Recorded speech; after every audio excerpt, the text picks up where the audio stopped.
Ben ritrovati amici di Diffusion e di DTV, buon giovedì a tutti voi. Nel corso di queste settimane che abbiamo trascorso insieme abbiamo imparato a scoprire il mondo degli animali, non solo di quelli più comuni, anche magari di alcuni un po' più originali. Oggi parliamo di un progetto importante, si chiama Cittadini a quattro zampe. Secondo voi di chi parliamo?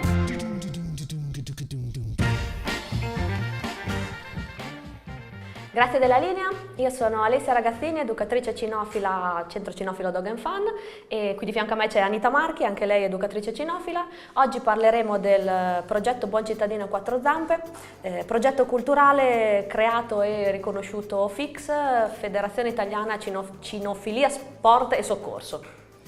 Il progetto di cui andremo a parlare oggi è appunto un progetto culturale, come ha appena detto Alessia, è un progetto che ha lo scopo di sviluppare la prosocialità del cane e al contempo migliorare la relazione tra proprietario e cane. Questo progetto si sviluppa in un periodo in cui le persone hanno sempre maggiore voglia di vivere la relazione con il loro pet a 360 gradi, quindi uscire da quella che è l'intimità domestica e vivere la relazione col proprio animale domestico anche in contesti sociali, quindi al bar, al ristorante, in albergo e perché no anche sul posto di lavoro.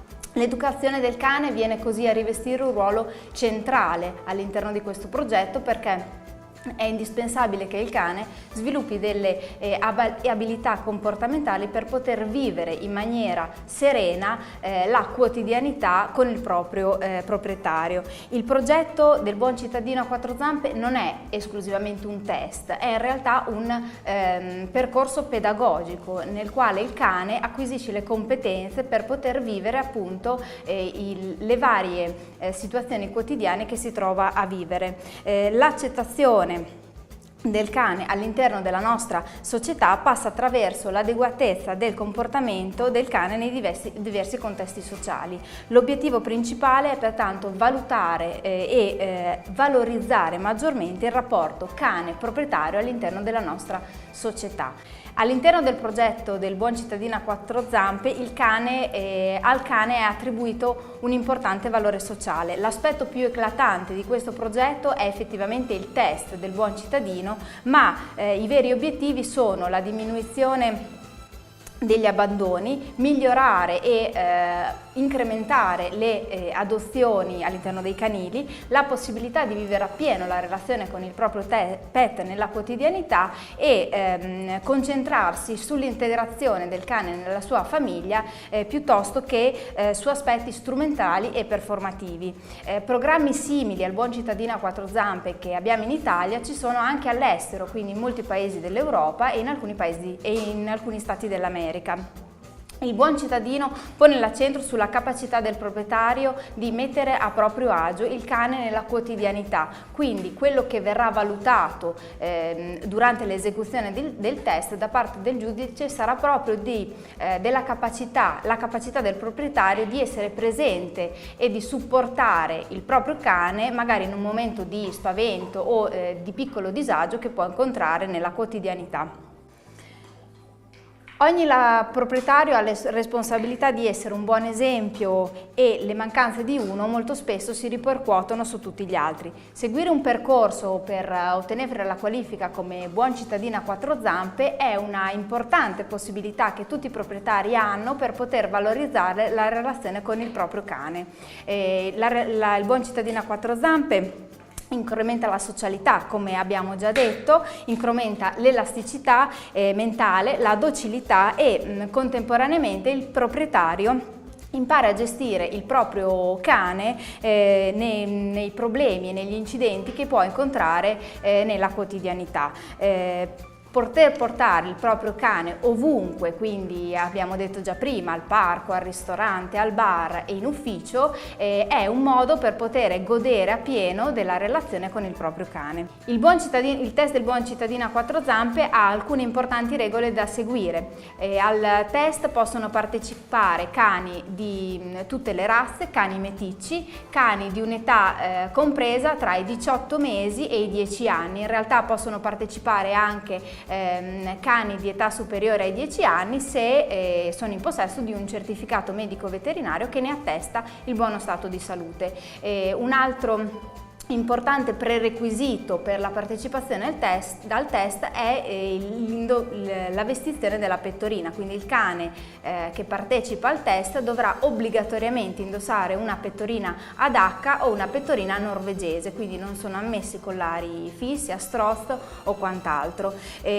Durante la prova inoltre le uniche museruole che saranno ammesse sono le museruole a gabbia, non potranno essere ammesse le museruole a fascia. Di seguito vediamo le 10 prove del test del buon cittadino a quattro zampe, le vedremo e le descriveremo insieme passo passo. Le prove del test del buon cittadino a quattro zampe simulano quello che può succedere in ambito urbano in una normale passeggiata col proprio cane. Cane e proprietario vengono invitati dal giudice a seguire una sorta di percorso in ambiente urbano, parco, strada, piazza, frequentato da persone che non necessariamente fanno parte del test, sono figuranti inconsapevoli. Verrà chiesto appunto al binomio di girare a destra, girare a sinistra, fermarsi, interagire con i figuranti presenti sul percorso e quello che viene valutato da parte del giudice è appunto il binomio, quindi la capacità del proprietario di rassicurare e rasserenare se c'è necessità il proprio cane e la capacità del quadrupede di accettare di buon grado eventuali manipolazioni da parte di persone non conosciute. Sono previste nella prova di gestione in strada anche tutta una serie di figuranti che simulano quello che può succedere appunto in città, gli incontri che si possono fare in città, quindi altri cani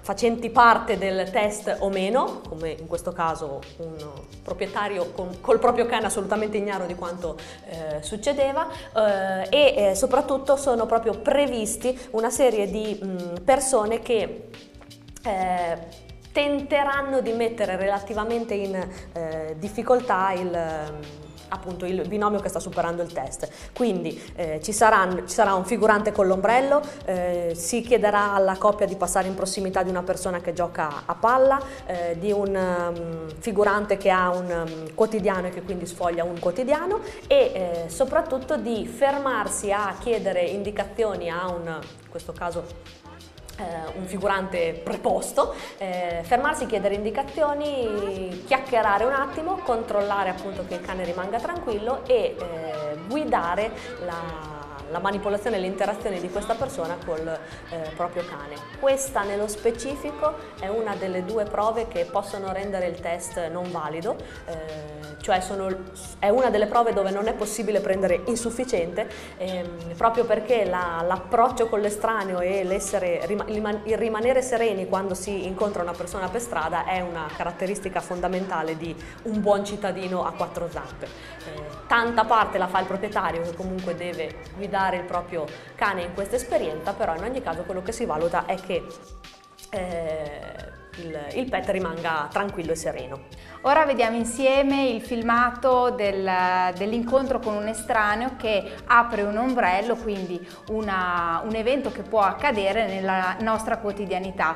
Quindi il cane che è a passeggio col suo proprietario incontra un estraneo che apre l'ombrello e la cosa importante che viene osservata dal giudice e valutata è la capacità del cane di reagire a questo evento improvviso e la capacità del proprio conduttore di rassicurarlo in caso di agitazione o comunque in caso di improvvise reazioni da parte del cane.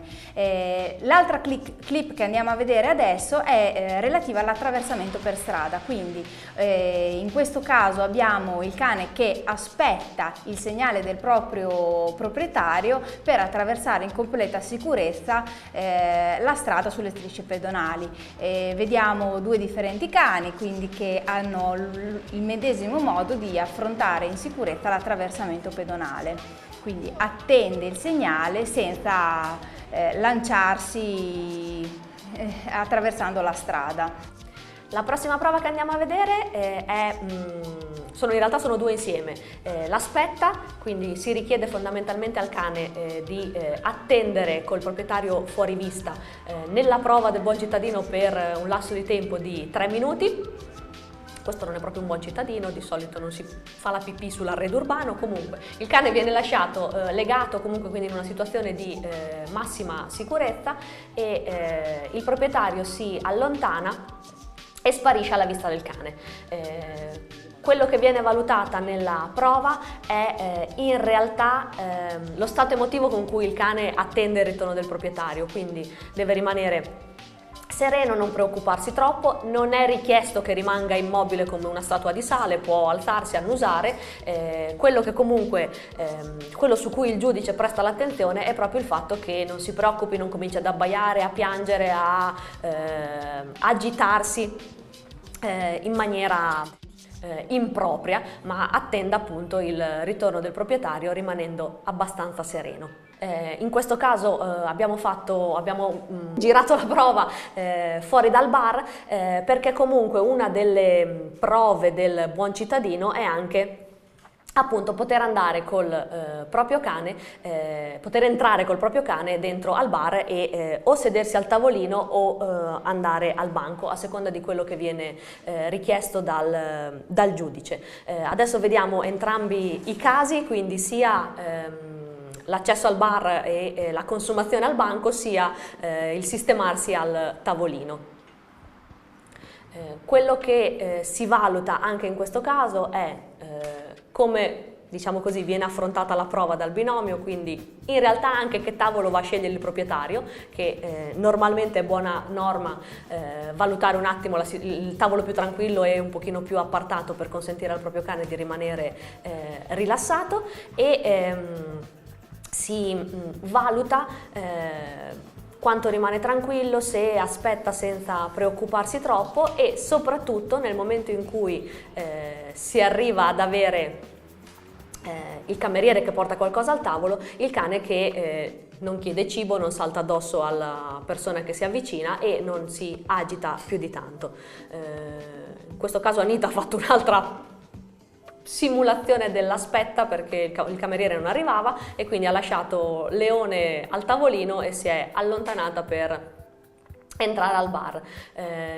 Normalmente non si fa nel test del buon cittadino l'aspetta al tavolo, però ne vediamo comunque una simulazione corretta. Leone rimane tranquillo e non si preoccupa più di tanto del fatto che la proprietaria si sia allontanata. Una delle cose che può richiedere il giudice per complicare la vita a chi sta affrontando il test è l'ingresso di un altro cane all'interno del locale nel momento in cui quello che viene esaminato appunto è in attesa al tavolo. Ovviamente, come qualunque cane, Leone è interessato a quello che succede sul tavolino, ma non si richiede disinteresse totale, ma semplicemente educazione, e quindi nessun tipo di richiesta esagerata. Può benissimo interessarsi a quello che succede sopra il tavolo, ma rimanendo tranquillo e appunto moderato nelle manifestazioni di interesse, senza cercare di chiedere cibo. L'altra prova che andiamo a vedere adesso è la prova dei rumori improvvisi. Andremo a vedere la prova appunto in cui il cane durante la passeggiata è sottoposto a un rumore improvviso, in questo caso il clacson di una macchina, quindi una situazione piuttosto comune. In questo caso abbiamo visto Nio che rivolge uno sguardo verso Alessia chiedendo un minimo di rassicurazione in quello che stava accadendo. Durante questa prova al cane il giudice valuterà proprio la capacità del cane di affrontare la situazione e la capacità del proprietario di essere di supporto al proprio pet. L'altra prova che andiamo a vedere è il richiamo con distrazione. Questa prova è stata registrata all'interno di un'area recintata, quindi in totale sicurezza per i nostri cani. Qui vediamo che Francesco ha sganciato dal guinzaglio la sua Amélie per poterla far interagire tranquillamente con gli altri cani. Qui abbiamo la distrazione, in questo caso sono gli altri cani presenti in campo. A un certo punto vedremo che i rispettivi proprietari chiamano i loro cani e i loro cani li raggiungono immediatamente per essere riagganciati al guinzaglio.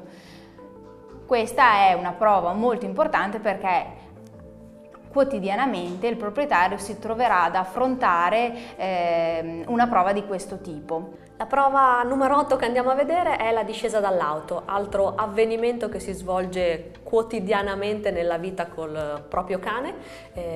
Quello che si richiede fondamentalmente è che il cane rimanga tranquillo all'apertura del bagagliaio o dello sportello lato passeggero se il cane viaggia sui sedili, senza appunto precipitarsi fuori nel momento in cui viene aperta. Deve lasciare al proprietario il tempo di guinzagliarlo e a un suo accenno scendere dall'auto. L'idea di questa prova è proprio quella di costruire insieme al proprio cane una discesa dall'auto che renda questa operazione sicura per il cane. È ovvio che se ho il mio cane che aspetta nel momento in cui apro il portellone o la portiera e riesco a mettergli il guinzaglio senza che lui si fiondi fuori, mi permette di valutare com'è la situazione intorno, valutare il traffico e con calma consentirgli di scendere in tutta sicurezza. La nona prova che andiamo a vedere è la cura del cane. Anche qui abbiamo registrato le prove in campo e andiamo a vedere Nio che viene accuratamente spazzolato mentre riposa sulla sua copertina, spazzolato e gli viene fatto un controllo interdigitale, gli vengono controllate le orecchie e in questo caso il cane deve gradire o comunque accettare le manipolazioni del proprietario che verranno fatte per verificare eventuali parassiti e comunque sono manipolazioni che il cane dovrà quotidianamente essere abituato a sopportare, anche se magari non gradire in modo particolare, ma quantomeno a sopportare. Qui vediamo Amélie che anche lei si fa spazzolare molto di buon grado sulla sua copertina. Francesco gli controllerà le orecchie e quindi farà le manipolazioni necessarie al superamento della prova. L'ultima prova che andiamo a vedere, altra prova invalidante per il buon esito del test, è il training della museruola. Quello che si verifica appunto è che il cane accetti di buon grado che gli venga fatta indossare la museruola senza preoccuparsi più di tanto. La museruola non piace a nessun cane, però in ogni caso nella vita in ambito urbano è necessaria e quindi è sempre bene abituare il proprio cane a indossarla con relativa serenità. La prova nello specifico prevede appunto che una volta indossata la museruola il cane compia insieme al proprietario un tragitto di strada senza divincolarsi, senza cercare di togliersela, insomma accettando di buon grado il fatto che è stato ingabbiato in questo modo poco simpatico. Speriamo di aver chiarito tutti i vostri dubbi in relazione alle 10 prove che abbiamo visto insieme. I test finali possono essere vengono fatti su tutto il territorio nazionale. Il binomio deve essere presentato da un tecnico buon cittadino a quattro zampe. Per richiedere una prova è necessario un numero minimo da valutare nella stessa giornata di 7 binomi. Gli incontri che facciamo periodicamente con gruppi di cani e persone per portare il binomio all'ottenimento della qualifica sono incontri che vanno a migliorare la prosocialità del cane e forniscono importanti strumenti al proprietario per poter vivere la relazione col proprio cane in modo pieno e sereno. Il percorso di formazione e di preparazione al test Non necessariamente si deve concludere con la partecipazione appunto al test vero e proprio, e quindi non necessariamente ci si deve far valutare da un giudice, è però una buona occasione per allenarsi e per formarsi insieme al proprio cane, simulando tutta una serie di prove che poi in realtà diventano la base della quotidianità urbana col proprio cane. Quindi in ogni caso il percorso di formazione è una buona occasione per diventare dei buoni cittadini a quattro zampe, non consapevoli, anche se non si ha l'ambizione o la voglia di accedere al test dove appunto si viene valutati. E la puntata di oggi è finita e vi diamo appuntamento alla settimana prossima, dove parleremo di sport cinofili, quindi di agility dog e di disc dog, e vi ringraziamo per l'attenzione. A te la linea, Deborah.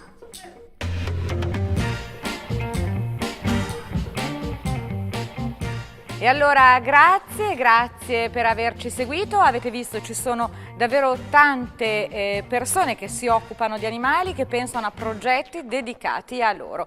E allora ci vediamo domani, questa puntata di Diffusion si chiude qui, ma domani non mancate, mi raccomando, perché c'è il nostro Alan con le sue stories.